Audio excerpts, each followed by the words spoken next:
ਜਿਹੜਾ ਬੰਦਾ ਕਹਿੰਦਾ ਏ ਕਿ ਮੈਂ ਆਪਣੀ ਬੀਵੀ ਦੇ ਨੇੜੇ ਜਾਣਾ, ਨੇੜੇ ਜਾਣ ਤੋਂ ਪਹਿਲੇ ਕਤਰੇ ਆਉਣ ਲੱਗ ਪੈਂਦੇ ਨੇ, ਔਰੀ ਫਾਰਗ ਹੋ ਜਾਣਾ। ਜਿਹੜੇ ਕਹਿੰਦੇ ਨੇ ਸ਼ਹਿਬਤ ਨਹੀਂ ਆਂਦੀ, ਢਿੱਲਾਪਨ ਦੀ ਵਜ੍ਹਾ ਤੋਂ ਹੁਸ਼ਿਆਰੀ ਨਹੀਂ ਆਂਦੀ, ਨਫਸ ਖੜਾ ਨਹੀਂ ਹੁੰਦਾ, ਸ਼ੂਗਰ ਦੀ ਵਜ੍ਹਾ ਤੋਂ ਬਿਲਕੁਲ ਹੀ ਡੈਡ ਹੋ ਚੁੱਕੇ ਹੈ।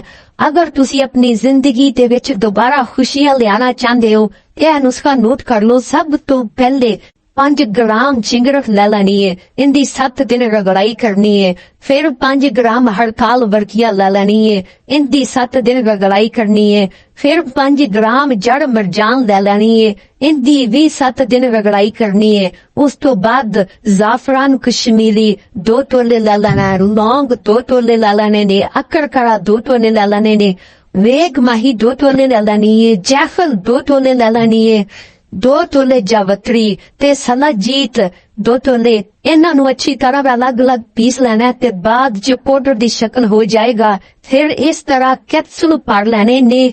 ਇਸ ਨੁਸਖੇ ਨੂੰ ਹਮ ਬਿਸਤਰੀ ਤੋਂ 1 ਘੰਟਾ ਪਹਿਲੇ ਕੋਸੇ ਦੁੱਧ ਨਾਲ ਖਾ ਲੈਣਾ ਹੈ। ਨੁਸਖਾ ਖਿਦਮਤ ਅੰਦਰ ਪੇਸ਼ ਕਰ ਦਿੱਤਾ ਹੈ। ਜਿਹੜੇ ਲੋਕ ਬਣਾਉਣਾ ਚਾਹੁੰਦੇ ਨੇ ਉਹ ਨੁਸਖਾ ਬਣਾ ਲੈਣ, ਜਿਹੜੇ ਕੋਲੋਂ ਨਹੀਂ ਬਣਾਇਆ ਜਾਂਦਾ ਉਹ ਦਿੱਤੇ ਹੋਏ ਨੰਬਰ ਤੇ ਰਾਬਤਾ ਕਰਨ। ਇਨਸ਼ਾਅੱਲਾ ਮਿਲਨੇ ਆ ਇੱਕ ਹੋਰ ਨਏ ਵੀਡੀਓ ਤੇ ਨੁਸਖੇ ਨਾਲ। ਦੁਆ ਵਿੱਚ ਯਾਦ